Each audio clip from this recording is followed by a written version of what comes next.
오늘 본문의 말씀을 들어가기 전에 예수님이 예루살렘에 들어가셔서 일주일 동안, 한 주간 동안 어떤 모습을 하였는지, 그리고 흔히 말하는 고난주간이라고 하는 이 기간 중에 어떤 활동을 하셨는지 한번 이 화면으로 보려고 합니다.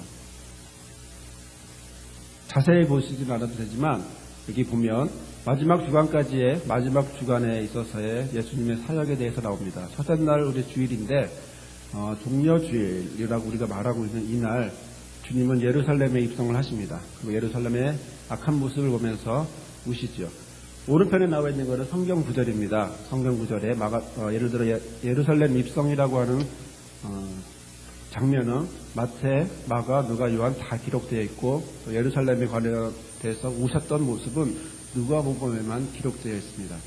이것을 모두 성경에 있는 것을, 복음서에 있는 모두 성경에 있는 것을 정리하고 모아서 보여드리는 것입니다. 둘째 날이었던 월요일 날에는 무화과나무를 저주하시죠. 그리고 성전을 깨끗게 하시고 성전에 있는 것을 청소하시고 악한 사람들을 몰아내시고 또 성전에서 병을 고치시기도 합니다. 또 셋째 날 화요일 날에는 많은 비유를 이야기하십니다. 두 아들의 비유와 악한 농부, 혼인잔치 여러 가지 이야기에 대해서 이야기를 하시고 또 예루살렘과 또한 예루살렘 성전에 대해서 어떻게 될 것이다라고 하는 예언도 하시고 징조와 장래의 일들을 말씀하시기도 합니다. 그리고 우리가 잘 알고 있는 열 처녀의 비유, 달란트 비유, 그리고 양과 염소의 비유, 이런 모든 비유들이 바로 화요일에 주님이 말씀하셨던 것들입니다. 그리고 맨 마지막에 가룟 유다의 배반이 바로 화요일날 유다인과 모의를 하고 화요일날 생기게 되죠. 그리고 우리가 알고 있는 수요일, 그 수요일을 넷째 날이었던 수요일은 어떤 기록도 성경에는 기록되어 있지 않습니다. 그래서 신묵의 수요일이라고 하는데 성경에는 기록을 찾아볼 수가 없습니다.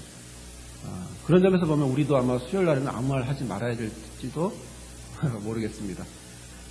자, 다섯째 날 목요일 날에는요, 유월절 준비를 하시고요, 유월절 식사를 하고, 그런데 제자들끼리 서로 누가 더 크다고 서로 논쟁을 하죠. 누가복음에 나와 있습니다. 그리고 예수님은 제자들의 발을 씻기시는 세족식을 거행하시고, 그리고 유다가 배반할 것이라고 하는 것도 말씀하십니다. 또 성만찬, 그리고 예수님의 고별사, 그리고 참포도나무 비유와 보혜사 성령의 약속, 겟세마네 동산에, 그리고 모든 걸 마치신 뒤에 겟세마네 동산에 올라가셔서 기도를 하십니다. 그리고 우리가 읽었던 본문, 바로 본문부터 나와 있는 것처럼 유다의 반역과 그리고 베드로가 말고라고 하는 사람의 귀를 자르는 내용이 이제 각 복음서에는 기록되어 있습니다. 여섯째 날 금요일에는 이제 재판이 시작이 되게 됩니다. 대제사장이 있고 우리가 방금 읽었던 베드로의 부인, 그리고 사내들이남과 빌라도와 헤롯과 모든 재판들을 하게 되시고, 그리고 금요일 날 오전부터 시작해서 채찍을 맞으면서 십자가를 지고 불고다로 행하시게 되죠. 그리고 나서 십자가를 달리시는데 그 십자가에서 가상칠언이라고 해요. 십자가에서 7마디라고 하는 가상칠언을 하시죠. 여기 앞에 보면 동그라미로 된 십자가 있죠. 1, 2, 3, 4, 5, 6, 7. 1번 아버지의 저들을 사하소서. 그리고 2번 낙원에 있으리다. 그리고 3번 세 번째 말씀은 보라 내 어머니라. 4번 엘리엘리 라마 사박다니. 5번 내가 목마르다. 6번 다 이루었다. 7번 내 영혼을 아버지께 부탁하나이다 라고 십자가에서 7마디를 하셨습니다. 그리고 예수님은 운명하시고 성전에 있는 휘장이 위로부터 아래로 찢어지고, 그리고 백부장은 정말로 죄 없는다라고 하는 고백을 하게 됐죠. 그리고 무덤에서 내려와서, 그리고 십자가에서 내려와서 무덤에 장사를 지내게 됩니다. 그리고 그것을 부활한다고 말했기 때문에 그 부활을 지키는 그런 로마 군병들이 지키는 모습을 하게 됩니다. 그리고 주일날, 우리가 알고 있는 안식 후 첫날인 주일날에는 지진이 일어나고, 그 다음에 여자들이 와서 무덤에 찾아왔지만 아무도 없고 빈무덤을 발견하게 돼요. 그래서 계속 이어지는 것은 제자들에게 말하게 되고 확인하게 되고, 그리고 또 주님은 엠마오 제자에게 나타나셔서 말씀도 하시고, 이 주일이라고 할 때 뒤에 부분은 주일과는 뒤에 있는 일입니다. 그러면서 이제 계속 제자들과 있으면서 마지막에는 승천하시게 되는 모습까지 되었습니다. 이것이 일주일 동안 주님이 하신 활동입니다. 그리고 지난주와 지지난주에 말씀을 통해서 여러분은 들으셨을 것입니다. 우리는 여기서 구스타프 도레라고 하는 화가가 있습니다. 석판화를 하는 사람인데요. 그분의 성경 석판화를 한번 보려고 합니다. 일주일의 모습을 석판화로 어떻게 했는지. 이분은 1832년에 태어나서 1883년에 죽었고 스트라스부르크에서 살았으며, 또 이분은 우리가 잘 알고 있는 구텐베르크가 있는 바로 그 땅에서 살았습니다. 그리고 많은 풍자나 어떤 사실적으로 그리는 그런 것보다는 어떤 풍자나 환상적인 그런 모습으로 많은 사람들의 인기가 있었습니다. 우리나라는 잘 모르지만 그러나 서양인들은 구스타프 도레라고 하는 사람의 성경 석판은 많이 인기가 있고 유명하다고 합니다. 그림 잘 보이시나요? 예. 이 그림이 석판인데, 석판으로 한 건데, 예수님의 여기 위에 제목이 있는 것처럼 예루살렘 입성하는 모습입니다. 이게 종려주일에 있었던 모습이죠. 그 다음에 성전에서 수방당하는 장사꾼들의 모습이 있고요. 그림이 많기 때문에 빨리 넘어가도록 할게요. 최후의 만찬의 그림도 있습니다. 우리가 일반적으로 봤던 그런 성화의 그림하고는 조금 느낌이 다르죠. 겟세마네 동산에서 기도하는 주님의 모습, 그리고 겟세마네 동산에서 고통을 느끼는 모습이고요. 그리고 우리가 오늘 읽었던 본문의 말씀인 유다 입맞춤, 그리고 베드로가 그리스도를 부인하는 모습, 채찍당하는 예수님, 그리고 가시면류관을 쓰신 예수님, 백성들 앞에서, 이제 법정 앞에서 재판을 받고 있는 거죠. 그리고 십자가를 지다가 쓰러지신 예수님의 모습이 있고, 골고다에 도착한 예수님의 모습입니다. 그리고 십자가에 못 박고 십자가를 세우고 십자가 처형으로 세상은 암흑이 되죠. 그 십자가에서 내려왔고, 그 다음에 죽은 그리스도의 모습을 석판으로, 이분의 그 그림을 보면 성경 전체에 대한 그림이 있습니다. 그 중에 일부만을 보여드리는 것입니다. 그리고 장사 지내는 모습, 거기는 우리가 지금 무덤이 땅이 아니고 굴이기 때문에 굴 속으로 들어가는 모습입니다. 그리고 부활하는 장면인데, 부활한 장면을 눈은 그리지 않은 것 같고 천사가 말해주는 그런 장면입니다. 그리고 후에 엠마오로 가는 두 제자들에게 나타나서 하나님의 말씀을 말해주고, 그리고 그들에게 돌아올 수 있도록 인도해 주시는 모습입니다.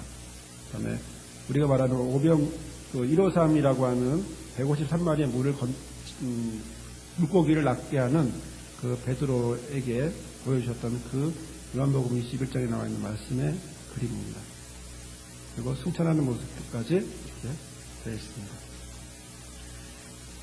우리는 여러 가지 이 그림을 보았고요. 이 그림이 여러 가지 표현으로, 물론 이분은 이렇게 그렸고 다른 사람들은 다른 신앙의 표현으로 보여줄 줄 압니다.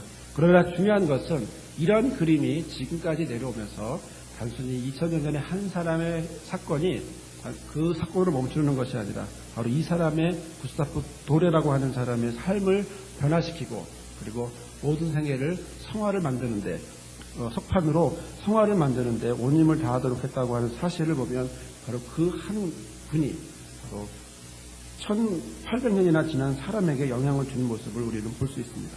또한 그것뿐만이 아니라 바로 이 순간에도 저와 여러분에게도 우리 주님은 영향을 주고, 그리고 이 시간에도 주님 앞에 나올 수 있도록 우리를 붙잡아 주시죠. 이제 우리는 본문으로 돌아가도록 하겠습니다. 우리에게 주시는 본문은 예수님이 잡히시는 장면부터 해서 그날 밤에 일어난 사건들이 기록되어 있습니다. 대제사장이었던 가야바 앞에서 신문을 당하는 모습과, 내가 아까 그림dom에서도 봤지만 주님의 예언대로 주님의 베드로의 부인이 기록되어 있습니다. 본문은 예수님이 잡히시기 전에 겟세마네의 기도를 통해서 하나님의 뜻을 순종할 힘과 또한 용기를 거듭했으며, 또한 온갖 순환을 무릅쓰고 이겨내서 반드시 마침내는 인류의 죄를 대속하기 위해 희생 제물로 자기를 드릴 수 있도록 하는 장면으로 시작되어 있습니다. 마치 카메라가 주인공을 찍고 이렇게 움직이는 것처럼 자세하게, 너무나 자세하게 우리 성경은 기록되어 있습니다. 오늘 우리 본문을 보시기 전에 우리 위에 있었던 45절의 말씀을 한번 같이 보시도록 하겠습니다. 겟세마네 기도가 끝나시고 우리 주님은 제자들에게 이렇게 말씀합니다. 45절, 46절에 이제는 자고 쉬라. 보라 때가 가까웠으니 인자가 죄인의 손에 팔리오리라. 일어나라 함께 가자. 보라 나를 파는 자가 가까이 왔느니라 라고 말씀을 하십니다. 그리고 그 말이 끝나자마자 바로 대제사장과 그 다음에 백성들의 장로들이 그 예수님을 잡으려고 옵니다. 검과 뭉치를 가지고 예수님에게로 옵니다. 그때 제자 중에 한 사람이었던 가룟 유다가 예수님에게 와서 입맞춤을 하는 그 사인을 통해서 주님을 잡아가게 합니다. 여러분 이 모습을 우리가 한번 상상을 해봤으면 좋겠습니다. 그 순간 바로 주님을 잡아가려고 하는 그 순간 바로 얼마나 급박하고 긴장이 감돌고 또 위험한 그런 순간이었을까요? 주님은 알고 있었기 때문에 자신의 길이 바로 주님이 가야 될 그 길임을 알고 있었기 때문에 그 길을 담대히 가려고 했습니다. 그래서 50절에 친구여 내가 무엇을 하려고 왔는지 그대로 행하라고까지도 말씀하십니다. 하지만 제자들은 조금 전까지 겟세마네 동산에서 기도하셨던 주님의 모습과는 상반되게 제자들은 졸고 있었어요. 그리고 한참을 자고 나서 아직도 정신이 깨어 차릴 수 없었던 그런 순간일지도 모릅니다. 그러다 너무나 갑작스럽고 상황 판단이 안 됐을 수도 있습니다. 그러자 갑자기 흥분했던 베드로는 칼을 들어서 대제사장의 동의 귀를 잘라버리기도 합니다. 그러나 주님은 그에게 이렇게 말씀하십니다. 52절에 내 검을 도로 집에 꽂으라. 검을 가지는 자는 다 검으로 망하느니라 하고 그를 제재시키십니다. 이렇게 제재시킨 이유는 그날 잡혀가야만 주님의 말씀대로 주님이 뜻하신 말씀을 이룰 수 있기 때문에 그렇습니다. 만약 막지 않으면 주님이 그날 잡혀가지 않으면 바로 말씀이 며칠 전 동안 내려왔던 그 구약의 말씀이 이루어지지 않기 때문에 그렇습니다. 우리 55절에서 56절을 보시도록 하겠습니다. 55절에 56절에 보면 너희가 강도를 잡은 것 같이 검과 뭉치를 가지고 나를 잡으러 왔느냐. 내가 날마다 성전에 앉아 가르치되 너희가 나를 잡지 아니하였도다. 그러나 이렇게 된 것은 다 선지자의 글을 이루려 함이니라 라고 말씀합니다. 이런 모든 상황들은 바로 선지자 하나님의 말씀을 대언한 사람들의 그 말씀을 이루기 위해서 이런 모든 과정들이 있어야만 한다라고 주님은 말씀하고 있는 것입니다. 그리고 나서 끌려간 주님은 대제사장 가야바와 서기관들과 또 장로들 앞에 서 있게 됩니다. 그리고 예수님을 죽일 증거들을 찾는 거짓 증거들을 찾는 그들에게 서 있지만 그들은 아무도 예수님의 증거를 거짓 증거를 찾을 수가 없습니다. 오히려 트집을 잡아서 이제는 잡으려고 애쓰고 있습니다. 어떤 한 사람이 나와서 말합니다. 이 사람이 말이 내가 하나님의 성전을 헐고 사흘 만에 지을 수 있다고 하더라 라고 말합니다. 그러나 주님은 그 말에 대해서 아무 말도 하지 않습니다. 그때 대제사장이 물어봅니다. 너가 정말 하나님의 아들 그리스도인지 우리에게 말해라 라고 물어봅니다. 그러자 주님은 그 물음에는 답변을 해주십니다. 다른 어떤 물음에도 답변하지 않지만 그러나 그 물음만큼은 주님이 말씀하셨습니다. 내가 말하였느니라. 이 말은 너의 말 그대로다. 네가 정확히 알고 있구나 라고 말하는 강한 긍정의 뜻을 가지고 있습니다. 그러자 대제사장이 옷을 찢고 그리고 소리를 치기 시작합니다. 이 사람을 사형에 처하라고 얘기합니다. 왜 그렇습니까? 그들은 예수님을 그리스도로 메시아로 받아들일 수 없기 때문에 그렇습니다. 그래서 그들은 예수님을 거절하는 그들은 바로 예수님을 신성모독죄로 사형을 내보내면서 또한 그분에게 바로 침을 뱉고 그들에게 손바닥으로 치고 그리고 주먹으로 치고 있는 것입니다. 우리도 마찬가지지만 침을 얼굴에 뱉는다라고 하는 것은 굉장한 경멸을 표현하죠. 그런 모습을 예수님은 당하시고 있는 것입니다. 그때 우리가 읽었던 성경 말씀의 본문은 바로 베드로에게로 넘어갑니다. 그리고 베드로가 주변 사람들이 자신을 알아보고 예수와 함께 있었던 사람들이라고 말하자 조금 전에까지만 해도 용감했던 그 용기는 이제 싹 사라지고 예수님을 모른다라고 부인하게 됩니다. 3번을 부인하게 됩니다. 그리고 부인하자마자 곧 닭이 울었습니다. 닭이 울기 전에 내가 나를 3번 나를 부인하리라고 하는 말씀이 생각나서 베드로는 통곡을 하게 됩니다. 우리는 이 말씀을 보면서 이런 말씀을 보면서 하나님의 아들 그리스도를 전혀 알아보지 못하는 유대인들의 모습과 그리고 3년 내내 주님과 함께 다녔지만 그러나 결정적인 순간에 바로 그 결정적인 순간에는 아무도 그 옆에 있지도 않았고 또 하나는 심지어는 노비들이 물어볼 때는 저주까지 하면서 모른다라고 말하는 제자들의 모습을 볼 수 있습니다. 저는 이런 모습을 볼 때 제자들과 바리새인들의 모습 중에 공통점이 발견되는 것을 볼 수가 있었습니다. 첫째, 그들의 공통점은 말씀을 안다라고 하는 사실. 첫 번째, 바리새인들은 성경에 대해서 해박합니다. 구약의 모든 말씀에 대해서 훈련받고 어릴 때부터 교육받고 그리고 모든 말씀에 대해서 해석할 줄 아는 그리고 말씀에 따라 살아가려고 하는 하나님이 원하시는 뜻이라고 하는 것을 모두 다 지키려고 하는 그런 바리새인들의 모습이 있습니다. 바리새인들만큼 말씀을 암송하는 사람들이 없습니다. 몸에는 이마에는 모두 다 말씀을 적어놓고 다니는 그런 사람들입니다. 자, 제자들을 보십시오. 제자들은 3년 동안 주님을 따라다녔습니다. 그 따라다니면서 들었던 모든 이야기, 그 이야기는 다 하나님의 말씀이었습니다.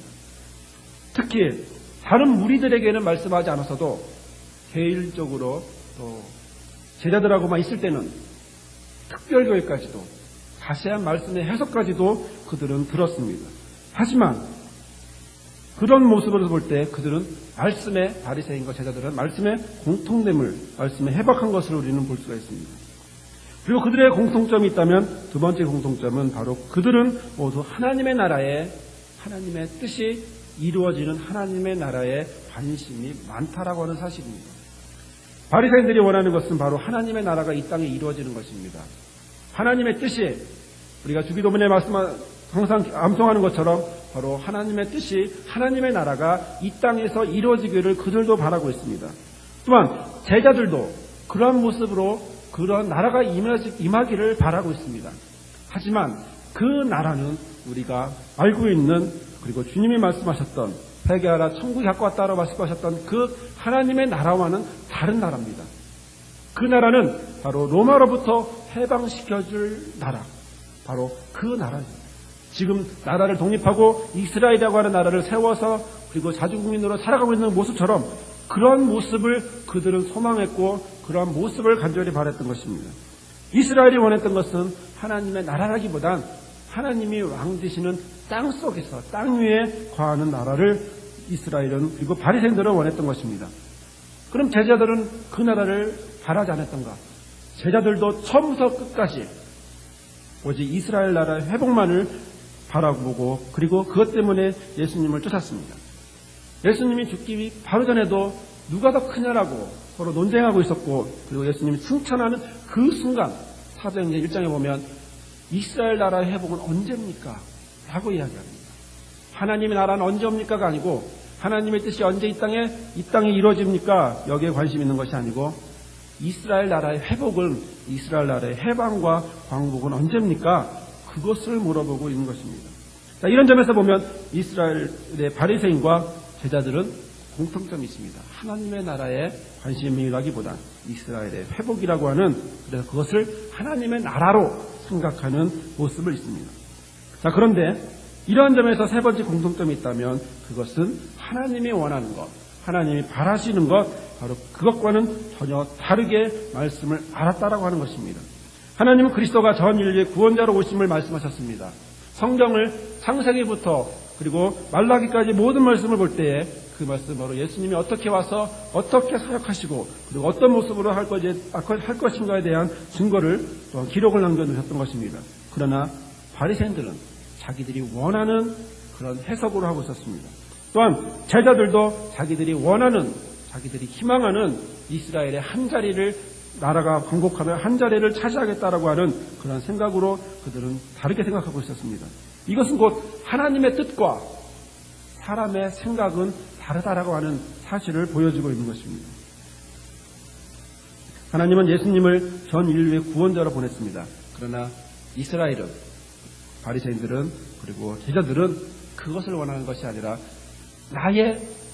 우리나라의 구원자, 우리나라를 이끌어갈 경제적으로 그리고 군사적으로 이끌어나갈 그리고 정치적으로 이끌어나갈 그럴 지도자를 원했던 것입니다. 자, 그래서 바리새인은 예수님을 자신의 성경 해석과 그리고 그런 모든 부분에서 잘못되었기 때문에, 다르기 때문에 예수님을 신성모독죄로 죽였고, 제자들은 그 자리를 떠나 도망치게 되는 것입니다. 사랑하는 성도 여러분, 여러분은 얼마나 성경을 아십니까? 여러분들이 알고 있는 성경 지식은 바로 어떤 성경 지식입니까? 아니, 성경은 잘못 알고 있는 부분은 없지 않습니까? 우리가 알고 있는 그 성경 이해가 혹시 잘못된 부분이 있지 않을까요? 물론 그 잘못을 알게 된 첫 번째 책임은 목사에게 있습니다. 전적으로 말씀을 잘못 가르쳤기 때문에, 말씀을 잘못 전했기 때문에 그 잘못은, 잘못 알았다면 그것은 전적인 책임은 목사에게 있습니다. 그러나 성도로서 주님의 말씀에 무관심하고 등한시한다면 바로 그 모습은 바로 우리는 언제든지 바리새인처럼 그리고 제자들처럼 바뀔 수 있다라고 하는 사실입니다. 왜냐하면 벌은 가르친 사람이 받는 것이 아니라 그것을 행한 사람, 행동한 사람이 그 벌을 받기 때문에 그렇습니다. 우리는 상당한 많은 부분에서 성경을 잘못 알고 있는 부분이 있습니다. 예를 들어서 성경에는 일천번제라는 말이 있습니다. 여러분들은 일천번제를 어떻게 알고 계시죠? 일천번제가 뭐죠? 알고 있는 사람 크게 한번 말씀해 보실까요? 네, 아무도 모르시나 본데요. 천번의 제사, 이렇게 알고 계시죠? 우리가 알고 있는, 그래서 천번의 제사를 드리고 솔로몬이 천번의 제사를 드렸고, 그래서 그 제사를 했던 것처럼 우리도 그런 것을 본받아서 예배에 철저히 하고, 그리고 예배를 이렇게 꾸준하게 잘 드리자. 그래서 어느 교회를 가면 일천번제라고 하는 헌금 봉투까지도 있죠. 그래서 새벽 무슨 소원이 있다면 그 기간을 따져봐 3년 되니까 어떤 아이, 자기 자녀가 대학을 들어가기 위해서라면 그 아이를 3년 내내 아버지는 일천번제를 드리고 자기는 아들은 열심히 공부하기를 원하는 그런 소원을 가지며 기도하는 모습을 보고 있습니다. 목사님들이 그렇게 가르쳤어요. 성도들이 그걸 깨달았기보다 목사님들이 특히 동해를 보면 그렇게 많이 이야기했습니다. 자, 천번의 예배. 그래서 새벽 예배 때부터 시작해서 모든 예배를 빠지지 않고 다 드림으로 일주일에 몇 번 해서 몇 년 되면 천번 된다. 이것이 우리가 알고 있는 일천번제라고 하는 것입니다. 과연 솔로몬이 말하는 일천번제는 과연 이런 것일까요? 여기를 보시죠. 자, 일천번제라고 하는 것은 한자로 나와 있는데 똑같은 한자인데 서로 다른 것이 하나 있죠? 그렇죠? 번자가 좀 다르죠? 예, 번자가 다릅니다. 자, 열왕기상 3장 4절에 보면 이에 왕이 제사하러 기브온에 가니 거기는 산당이 큼이라 솔로몬이 그 자리에 일천번제를 드렸더니, 성경에 보면 일천번제라는 말이 한 번 나옵니다. 자, 일천번제라고 하는 것을 드렸더니 라고 되어 있습니다. 여기서 말하는 일천번제, 저도 성경을 제가 갖고 있는 성경을 보니까 이 한자 가로하고 한자가 나오더라고요. 자, 여러분 보시기에 일천번제 중 맞는 일천번제는 어느 걸까요? 왼쪽일까요? 오른쪽일까요? 크게. 왼쪽 손 들어보세요. 오른쪽. 그리고 나머지 기권이 있죠? 자, 정답은 오른쪽이었습니다. 불화자가 있죠. 앞에는 똑같은데 불화자가 있어요. 이건 무슨 얘기냐면 앞에 있던 번자는 불화자가 없는 그거는 우리가 몇 번지 주소 말할 때 번지할 때 그런 걸 얘기하는 겁니다.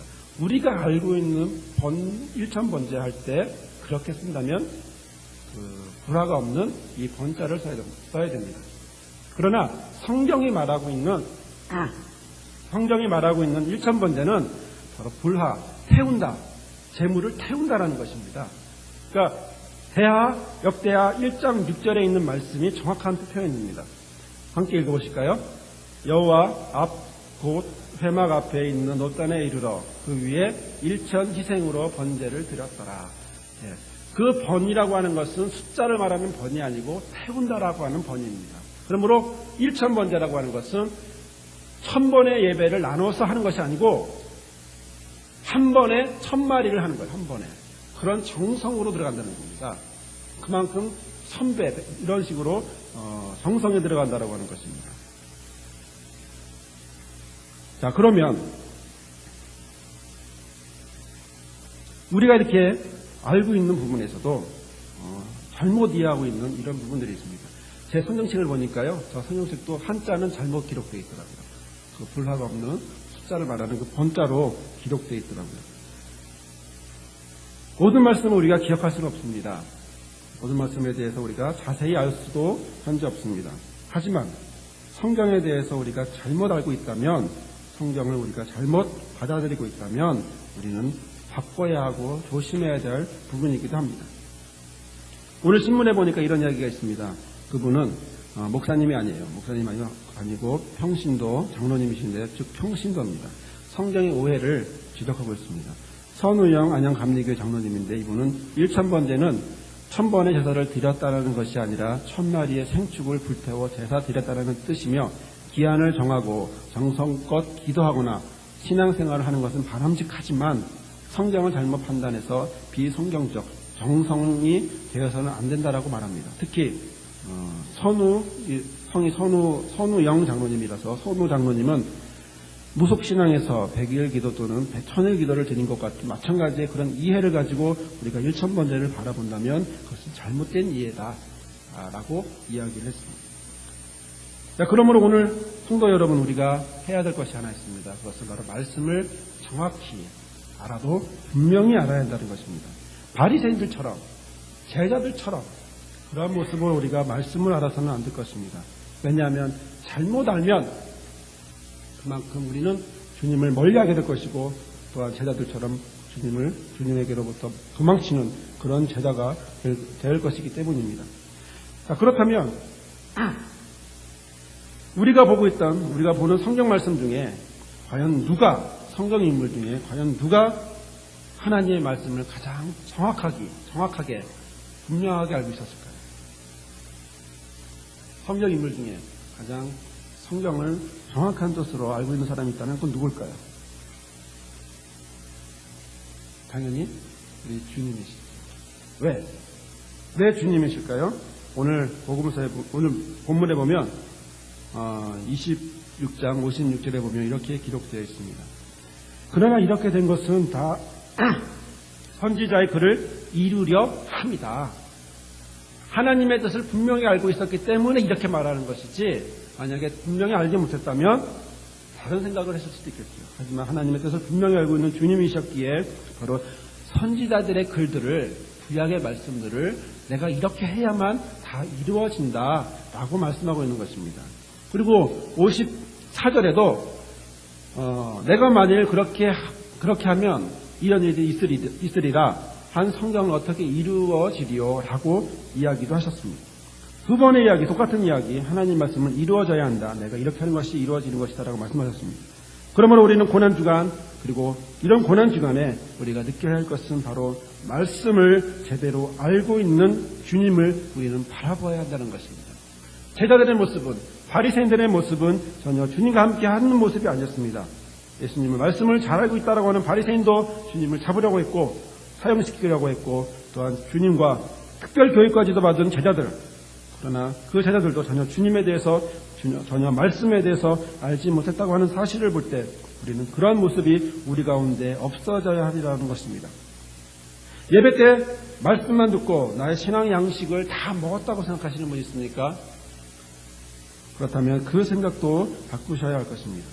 만일 밥을 먹듯이 성경도 먹고 성경도 읽고 또 묵상도 하고, 더 나아가서 더 중요한 것은 읽고 끝나는 것이 아니라 그 말씀을 내 생활 속에 적용하려고 하는 그런 노력들이 있어야 참다운 신앙인의, 그리스도인의 모습이라고 하는 사실입니다. 성경 말씀 안에서도 영양실조에 걸린 사람이 있습니다. 누굴까요? 말씀을 안 먹는 사람이겠죠. 또 소화불량인 사람도 있어요. 많이는 먹어요. 소화가 안 돼요. 쌓이기만 해요. 그래서 영양가로 가는 것이 아니고 다시 들어간 것이 다시 나오죠. 또 편식하는 사람도 있어요. 자기가 원하는 말씀만 먹고자 하는 사람들이 있습니다. 바로 신앙은 바로 말씀을 먹어야 하고 말씀을 먹어야만 우리가 성장함에도 불구하고 우리는 내 모습이 바로 이런 모습일 때가 있습니다. 그럼 우리는 모든 말씀을 하나님 말씀을 음식을 잘 먹고 잘 소화하듯이 주의 말씀도 이렇게 잘 먹고 그리고 주님처럼 말씀을 정확히 한 것처럼 우리도 그런 모습을 바라보고 그런 모습으로 살아가야 될 줄 믿습니다. 이런 모습이 저와 여러분의 함께 하심으로 말씀 속에서 언제나 좋은 열매들, 그래서 그런 말씀에 따라 순종하며 살아가겠다라고 결단하실 수 있기를 주님의 이름으로 축원드립니다.